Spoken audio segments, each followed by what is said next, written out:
नमस्कार। कक्षा में आपका स्वागत है। आज हम स्टार्ट करेंगे प्रश्नावली 17.1। 17वीं प्रश्नावली है वो हमारे सिलेबस के अंदर कक्षा 10 के पेपर के अंदर उसमें से 6 नंबर का एक प्रश्न पूछा जाता है। कितने नंबर का? 6 नंबर का एक ही प्रश्न पूछा जाता है। 6 नंबर का प्रश्न आएगा। 2 प्रश्न आएंगे अथवा में, दोनों प्रश्न क्या आएंगे? अथवा में आएंगे। ठीक है, ये बात तो ध्यान रखनी है। इसलिए 6 नंबर का एक क्वेश्चन पूछा जाएगा तो ये प्रश्नावली मस्ट भी होगी। और इसका प्रश्न की विशेषता ये बहुत ही सरल प्रश्नावली है, इसको लगभग सभी बच्चे कर सकते हैं। और इससे पहले मैं एक बता देता हूं, पिछली कक्षा जो हमारी थी 16.4 प्रश्नावली की प्रथम पार्ट फर्स्ट के अंदर सवाल नंबर 3 कर रहे थे, उसके अंदर थोड़ा सा मिस्टेक हो गया था। हम अर्धगोले का आयतन ज्ञात करना था, उसके अंदर सूत्र का प्रयोग करना था 2/3 पाई आर क्यूब। आयतन ज्ञात करना था अर्धगोले का, उसके अंदर मैंने सूत्र का प्रयोग कर दिया था 4/3 पाई आर क्यूब। क्या कर दिया था? 4/3 पाई आर क्यूब, और सही था 2/3 पाई आर क्यूब। तो ये सूत्र लगा के हमें इसे सरल करना होगा, तो उत्तर हमारा सही आएगा 190 पॉइंट जो आना था वो। ठीक है, अब ध्यान रखना है। अब देखो सवाल देखते हैं 17.1 का। सवाल नंबर 1 देखो, 17वीं प्रश्नावली है वो है, इसका नाम है केंद्रीय प्रवृत्ति की माप। क्या है? केंद्रीय प्रवृत्ति की माप। इसके अंदर केंद्रीय प्रवृत्ति की माप से मतलब है, इस प्रश्नावली के अंदर हम जो भी पढ़ेंगे जैसे पढ़ेंगे, एक तो पढ़ेंगे इसके अंदर माध्य, 3 चीज पढ़ने वाले, माध्य, माध्यक एवं बहुलक, ये 3 चीज पढ़ेंगे इसके अंदर, माध्य, माध्यक एवं बहुलक। ये तीनों ही मान न तो उच्च मान पे निर्भर करते हैं, न ही निम्न मान पर निर्भर करते हैं। ये किसी भी संख्याओं के मध्य मान पे निर्भर करते हैं, यानी केंद्र की प्रवृत्ति केंद्र पर निर्भर करते हैं। इसी कारण इस प्रश्नावली का नाम क्या है? केंद्रीय प्रवृत्ति की माप। केंद्रीय प्रवृत्ति की माप हम इस प्रश्नावली के अंदर करने वाले हैं। तो सबसे पहले हम इसके अंदर पढ़ेंगे माध्य, फिर पढ़ेंगे माध्यक और फिर पढ़ेंगे बहुलक। तो सबसे पहले आप देखो माध्य क्या है। माध्य क्या है? माध्य या सीधा इसको एक नाम और दिया जाता है समांतर माध्य, या इसको बोल सकते हैं औसत। ये तीनों एक ही बात है, माध्य, समांतर माध्य या औसत। इसका मतलब इसका सूत्र होता है, सीधा सूत्र देखें तो राशियों का योग बटा राशियों की संख्या, राशियों का योग बटा राशियों की संख्या। इस सूत्र को लगा के हम प्रश्नावली को, इस सूत्र को लगा के माध्य ज्ञात कर सकते हैं। ठीक है, अब देखो सवाल क्या है इसका। 17.1 के अंदर केवल हमें लगभग सभी सवालों के अंदर माध्य ज्ञात करना है, और माध्य के अंदर केवल हमें एक सूत्र काम में लेना है, राशियों का योग बटा राशियों की संख्या, राशियों का योग बटा राशियों की संख्या। अब आगे आगे जैसे जैसे चलते जाएंगे उसके अलग अलग सूत्र आएंगे, वो सूत्र पढ़ते जाएंगे और याद करते जाएंगे और सवालों को सरल करते हुए चलेंगे। देखो 17.1 क्या है। देखो सवाल नंबर 1 है, यदि एक कक्षा में गणित विषय में 10 छात्रों के प्राप्तांक 52, 75, 40, 70, 43, 40, 65, 35, 48, 52 हो तो समांतर माध्य ज्ञात करो। क्या ज्ञात करना है? समांतर माध्य ज्ञात करना है। इसके लिए क्या होगा? मान क्या दिए हुए हैं? प्रेक्षण, जो मान दिए हुए या प्रेक्षण दिए हुए हैं वो लिख लेंगे। क्या क्या प्राप्तांक कौन कौन से हैं, कितने कितने प्राप्तांक दिए हुए हैं? प्राप्तांक 52, 75, 40, 70, 43, 40, 65, 35, 48, 52। ये क्या दिए हैं? सभी प्रेक्षण। कितने छात्र हैं? 10। तो ध्यान में रखना ये 10 ही प्रेक्षण होंगे। 1 2 3 4 5 6 7 8 9 10। तो राशियों का योग तो इनको जोड़ेंगे, वो तो क्या आ जाएगा? राशियों का योग। राशियों की संख्या क्या आ गई? राशियों की संख्या कितनी है इनकी? हिंदिया कितने थे? 10। तो राशियों की संख्या क्या आ गई? 10। और योग क्या आ जाएगा? इन सबको क्या कर लेंगे? जोड़ लेंगे। तो समांतर माध्य बराबर क्या होता है? राशियों का योग का योग भाग राशियों की संख्या, राशियों की संख्या। ठीक है, यही होता है राशियों का योग। इनको सबको जोड़ेंगे 52 plus 75 plus 40 plus 70 plus 43 plus 65 plus 35 plus 48 plus 52। राशियों की संख्या कितनी आ गई? 10। इन सभी को ऐड करेंगे, जोड़ेंगे तो कितना आएगा? 520 बटे 10। क्या कर लेंगे? जोड़ लेंगे, क्या देगा? 10। अब इन सबसे जोड़ेंगे, भाग देंगे तो कितना आ गया? 52। अतः है समांतर माध्य क्या हो जाएगा? 52। तो समांतर माध्य कैसे ज्ञात करना था? समांतर माध्य का सूत्र था राशियों का योग बटा राशियों की संख्या। सबसे पहले इन मानों को लिखेंगे 52, 75, 40, 70, 43, 40, 65, 35, 48 और 52। इन सबको ऐड कर लेंगे, जोड़ेंगे तो कितना देगा? 520 बटे 10। 10 का भाग देंगे, एक शून्य से एक शून्य कैंसिल, तो कितना आ गया? 52। अतः समांतर माध्य क्या होगा? 52। देखो इसी प्रकार के सभी सवाल लगभग मिलने वाले हैं आपको। देखो सवाल नंबर 2 क्या है?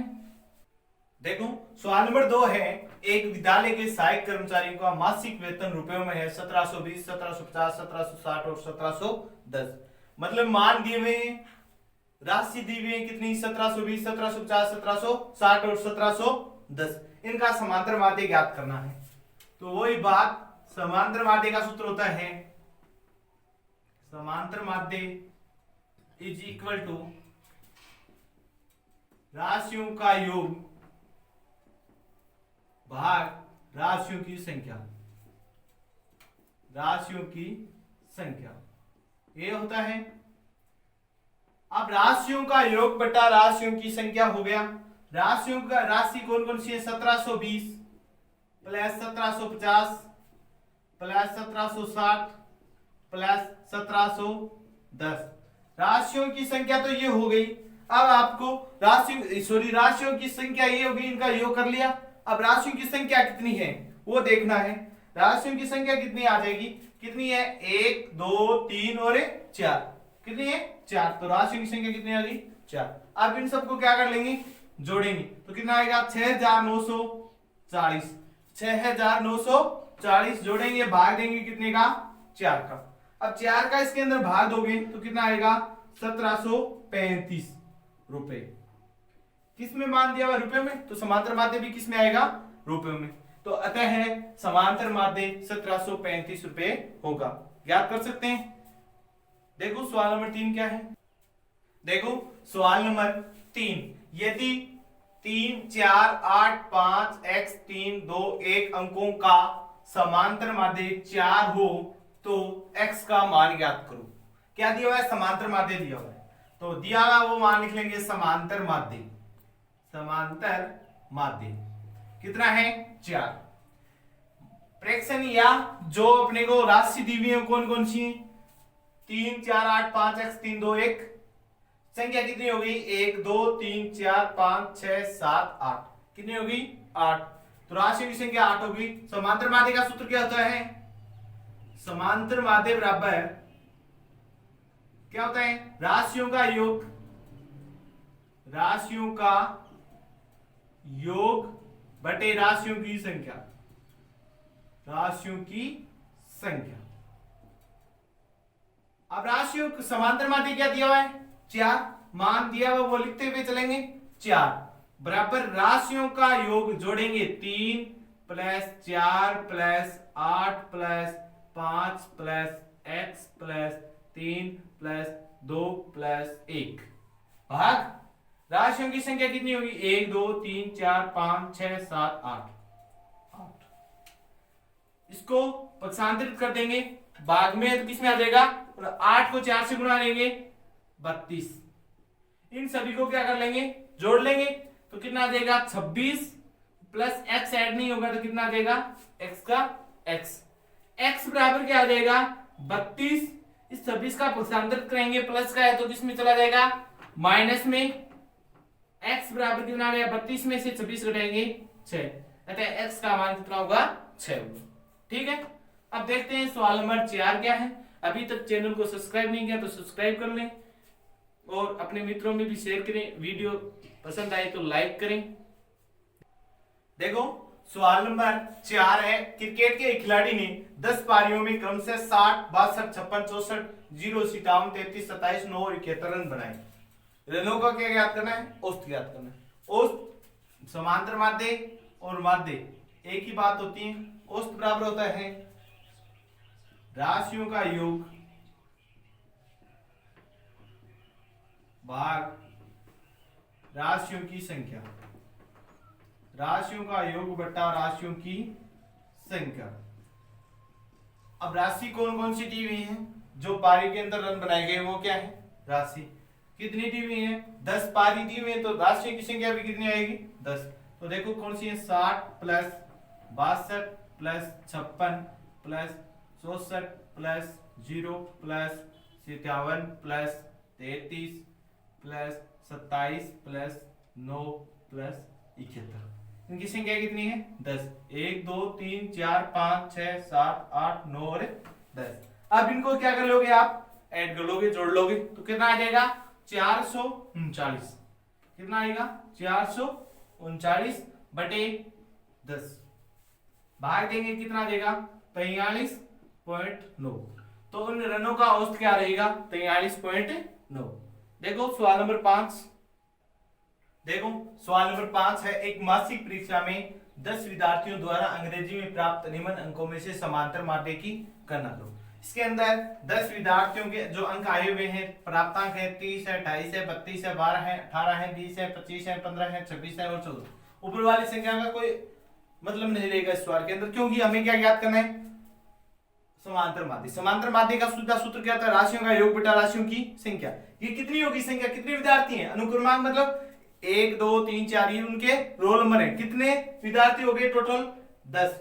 कुल कितने हो गए? 10। तो राशि की संख्या कितनी होगी? 10। और राशि कौन कौन सी है? 30, 28, 32, 12, 18, 20, 25, 15, 26 और 14। तो समांतर माध्य ज्ञात करेंगे।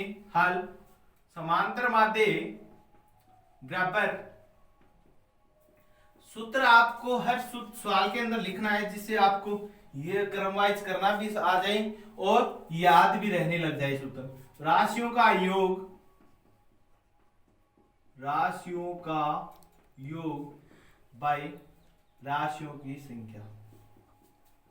राशियों की संख्या। समांतर माध्य ज्ञात करना है। राशियों का योग क्या आ जाएगा? 30, 28, 32, 12, 18, 20, 25, 15, 26, 14। राशि कितनी है कुल? 10। सबको जोड़ेंगे 220 प्राप्त होगा भाग 10। 0 से 0 काट दिया, कितना आ गया? 22। अतः समांतर माध्य 22 होगा। अतः समांतर माध्य 22 होगा। आपको इनको ऐड करके देख लेना है, क्योंकि मैं बार बार ऐड इसलिए पहले सॉल्यूशन इनका कर लेता हूं, बाद में आपको सीधा सॉल्यूशन बता रहा हूं, क्योंकि अपन इसका ऐड करने बैठेंगे, जोड़ने लग जाएंगे तो वीडियो हमारा क्या हो जाएगा? थोड़ा लंबा हो जाएगा, जिससे आपको भी थोड़ी दिक्कत आएगी लंबा देखने में और हमें भी बनाने में दिक्कत आएगी। तो मैं इसका सॉल्यूशन पहले ऐड करके देख लेता हूं, फिर आपको सीधा बता रहा हूं। आप इनको ऐड करके देखें जरूर, ठीक है? चलो सवाल नंबर 6 देखते हैं क्या है। देखो सवाल नंबर 6 है, एक विद्यालय के पुस्तकालय में 10 दिन में छात्रों को दी गई पुस्तकों की संख्या निम्नलिखित है। पहले दिन 300, फिर 405, 455, 489, 375, 280, 418, 502 और 300, 400। इस प्रकार से पुस्तक वितरित की गई हैं। जो पुस्तक वितरित की गई, इन सभी पुस्तकों का एवरेज औसत निकालना है। औसत का सूत्र क्या होता है? वही सूत्र लगाना है, राशियों का योग। मैंने पहले भी बता दिया था। इस प्रश्नावली के अंदर सबसे महत्वपूर्ण मोस्ट बात यह रहेगी, जो पॉइंट हम करेंगे, जैसे 17.1 करते हैं, इसके अंदर पूरी प्रश्नावली के अंदर एक ही सूत्र काम में ले रहे हैं। जैसे 17.2 के अंदर जाएंगे, उसके अंदर पहले मैं एक सूत्र बताऊंगा, वो पूरा का पूरा सूत्र उस प्रश्नावली के अंदर एक ही सूत्र यूज करेंगे। फिर 17.3 ऐसे 17.4 सभी का एक ही सूत्र लगेगा, एक ही सूत्र पर आधारित सभी सवाल होंगे। जितने भी 5, 7 या 10 सवाल होंगे वो सभी एक ही सूत्र पर आधारित होंगे। जिस प्रकार से 17.1 के इस सूत्र पर आधारित है, उसी प्रकार 17.2 का कोई दूसरा सूत्र आ जाएगा। ठीक है, तो राशियों का योग भाग राशियों की संख्या, ये आपको सूत्र कहीं भी ऐसे भी लिखा हुआ मिल सकता है, प्रेक्षणों का योग बटा प्रेक्षणों की संख्या, इस प्रकार से भी लिखा हुआ मिल सकता है। ठीक है, उसमें कंफ्यूज नहीं होना आपको। राशि कौन कौन सी हैं? 300, 405, 455 plus 489 plus 375 plus 280 plus 418 plus 502 plus 300 plus 476। इन सबको क्या कर लेंगे? जोड़ेंगे। बराबर राशियों की संख्या कितनी आ गई? 10। इन सभी को आप ऐड करेंगे तो कितना आएगा? 4000। कितना आएगा? 4000 भाग 10। एक शून्य से एक शून्य कट गया, कितना रह गया? 400। तो अतः है समांतर माध्य कितना होगा या औसत कितना होगा? 400। एक बात और ध्यान में रखनी है, जो भी मान माध्य का आएगा वो इन्हीं संख्याओं के मध्य का आएगा। इनसे जो बड़ी से बड़ी संख्या होगी और छोटी से छोटी संख्या होगी उनके मध्य का आएगा, उनके बीच में से आएगा। या छोटी संख्या से कम या बड़ी संख्या से ज्यादा मान आ जाए तो ये सोच लेना हमारा सवाल क्या हो रहा है? गलत हो रहा है, क्योंकि माध्य इनके बीच का होता है। सबसे पहले मैंने केंद्रीय प्रवृत्ति भी बताई थी। केंद्रीय प्रवृत्ति का मतलब है इसके अंदर मान होगा वो उच्च मान से तो कम होगा और निम्न मान से अधिक होगा, मतलब बीच का मान होगा। नहीं तो उच्च मान से संबंध रखता है वो, नहीं ही निम्न मान से संबंध रखता है। तो इसलिए ये 400 है, इन सभी संख्याओं के बीच में आ रहा है। देखो सबसे बड़ी संख्या क्या थी? 489। और सबसे छोटी कौन, सॉरी सबसे बड़ी संख्या क्या थी इसमें? 502। और सबसे छोटी क्या है? 280। 400 इनके बीच का ही है, कहीं ना कहीं 280 और 502 के बीच में ही आता है। ठीक है, ये ध्यान में रखना है आपको बात। अब देखो सवाल नंबर 7 क्या है? देखो सवाल नंबर 7 है, एक कक्षा के वर्ग ए के 25 छात्रों का औसत। 25 छात्र दिए, उनका औसत भार दिया हुआ 51। ठीक है, और फिर दिया जबकि वर्ग बी के 35 छात्रों का औसत भार, 35 छात्र दिए हुए, औसत भार दिया हुआ है कितना? 54।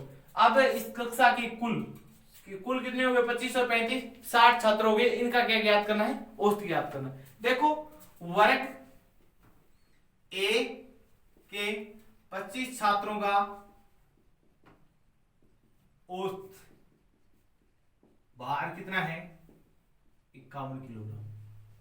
ठीक है, कुल भार कितना हो जाएगा? कुल भार बराबर हो जाएगा 51 इंटू 25। 51 इंटू 25, ये कितने छात्रों का हुआ? 25 छात्रों का कुल भार। ठीक है, यानी वर्ग एक के छात्रों का कुल भार, छात्रों का कुल भार। क्योंकि देखो ये किससे आया? औसत बराबर क्या होता है? राशियों का योग बटा राशियों की संख्या।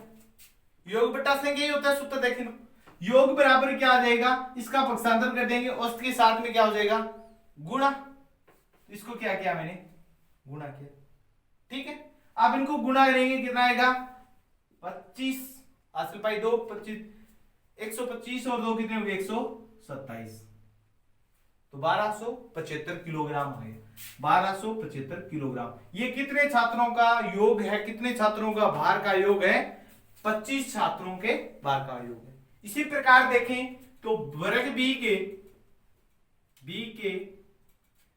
35 छात्रों का औसत भार, औसत भार कितना है? 54 किलोग्राम। कितना है? 54 किलोग्राम दिया हुआ है आपको। तो आपको क्या ज्ञात करना है इसमें? कुल भार 35 वर्ग बी के छात्रों का कुल भार,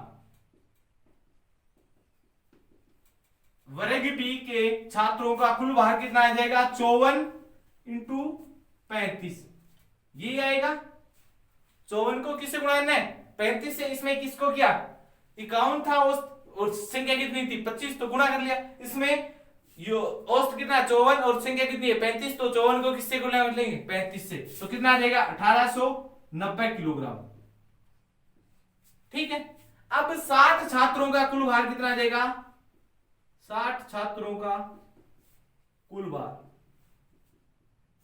क्या कर लेंगे, इनको जोड़ लेंगे दोनों को, ये दोनों पूरी कक्षा का तो भार आएगा, मतलब एक का ए वर्ग का कुल भार था 1275 और बी का था 1890, तो पूरी कक्षा का कुल भार कितना आ जाएगा, इन दोनों को क्या कर लेंगे, जोड़ लेंगे, कितना आ जाएगा 1275 प्लस 1890, जोड़ेंगे 5 9 7 16 80 रुपए 1 10 रे 11 को 80 रुपए 1 2 रे 3 3165 किलोग्राम, कितना आ जाएगा 3165 किलोग्राम।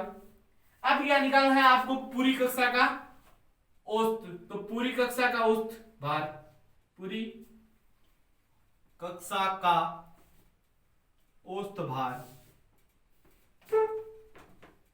राशियों का योग, वही सूत्र लगेगा, राशियों का योग बाई राशियों की संख्या। अब राशियों का योग कितना है, इन सभी का योग कितना निकालना, पूरी कक्षा का योग कितना है, भार कितना है 3165, संख्या कितनी है 60, कितनी है 60। अब इसका क्या कर लेंगे आप, भाग दे लेंगे, तो कितना देगा 52.75 किलोग्राम। तो छात्रों का, पूरी कक्षा के छात्रों का औसत भार कितना है 52.75 किलोग्राम। ठीक है, देखते हैं सवाल नंबर 7 क्या है। 7 तो हमने देख लिया, सवाल नंबर 8 देखो क्या है। देखो सवाल नंबर 8 सवाल नंबर 8 है 5 संख्याओं का औसत 18 है। क्या है, 5 संख्याओं का औसत, 5 संख्याओं का औसत बराबर है 18। ठीक है, तो 5 संख्याओं का योग क्या देगा, 5 संख्याओं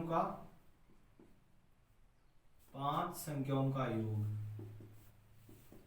औसत इंटू संख्या, 18 इंटू 5 गुना करेंगे 18 पंचो 90, तो 5 संख्याओं का योग तो कितना है 90। आप क्या बोल रहा है, यदि एक संख्या हटा दी जाती है तो संख्या कितनी, शेष संख्या कितनी रहेगी 4, माना हटाई गई संख्या क्या है, माना हटाई गई संख्या बराबर है x। ठीक है, अब एक संख्या हटाने के बाद में औसत कितना रह जाता है, संख्या हटाने के बाद में औसत कितना रह जाता है 16, यानी 4 संख्याओं का औसत कितना है, औसत है 16, कितना है 16। ठीक है, अब क्या ज्ञात करना है, 4 संख्याओं का योग क्या आ जाएगा, 4 संख्याओं का योग बराबर 16 इंटू 4, 16 को 4 से गुना नहीं 64 आ जाएगा, ये तो आएगा।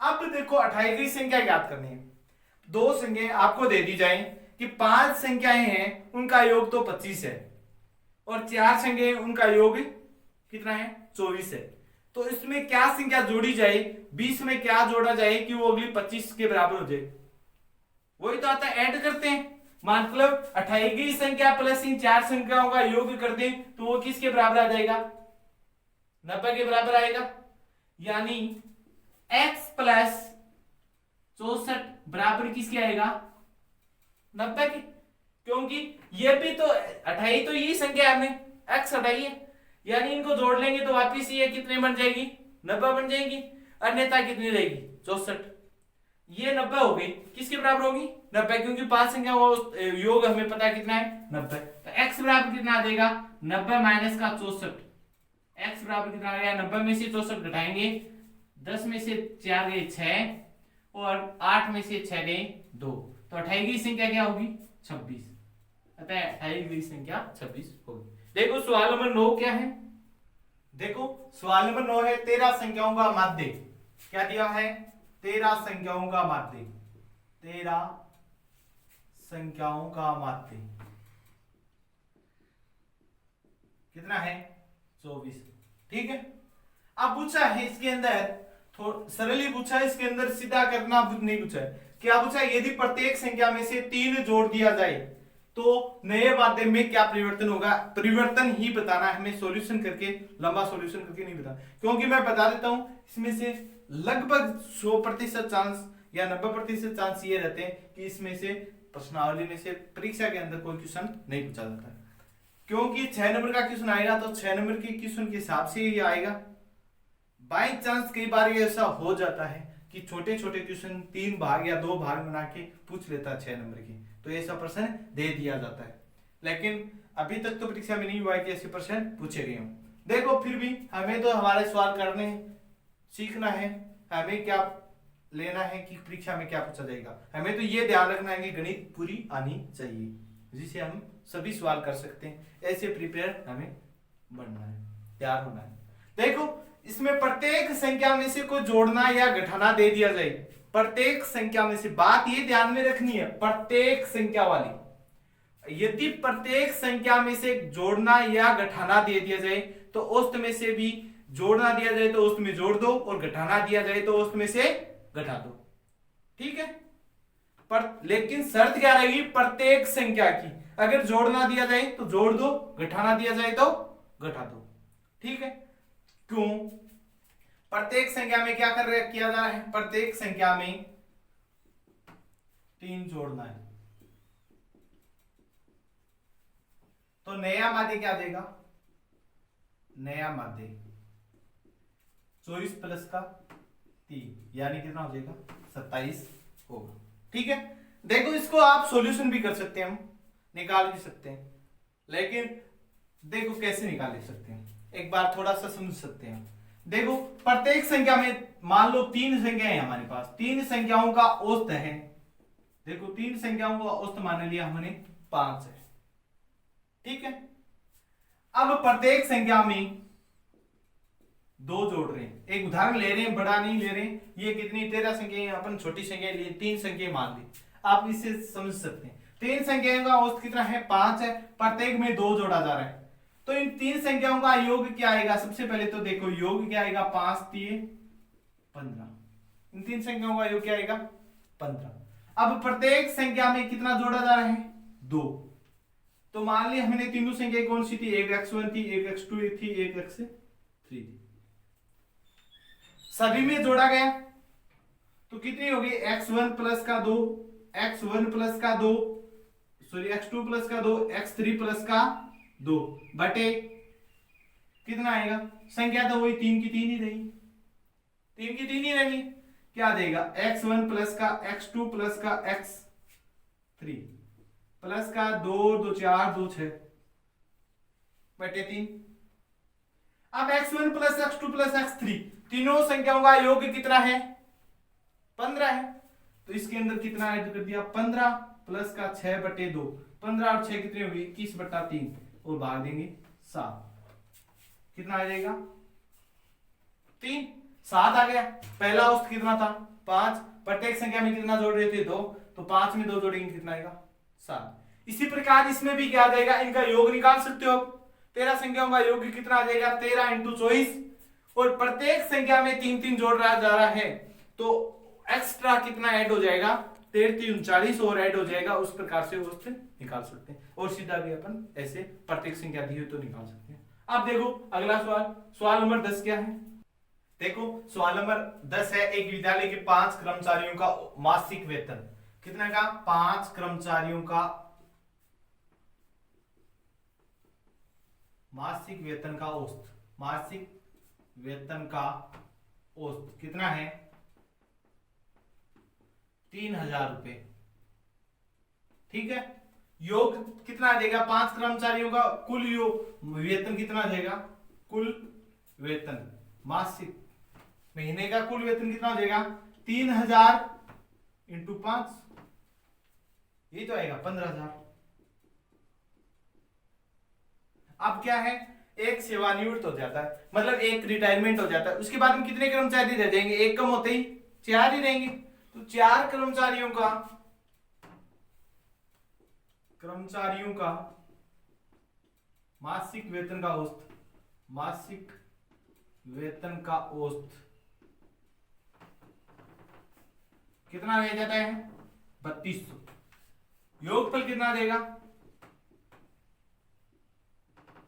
3200 इंटू 4 008 12,800 रुपये।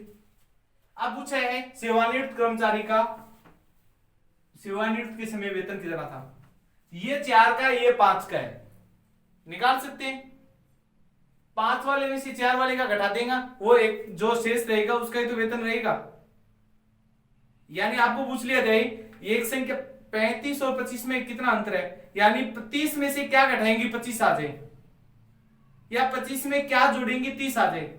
इसी प्रकार का ये सवाल है। तो देखो सेवानिवृत्त के समय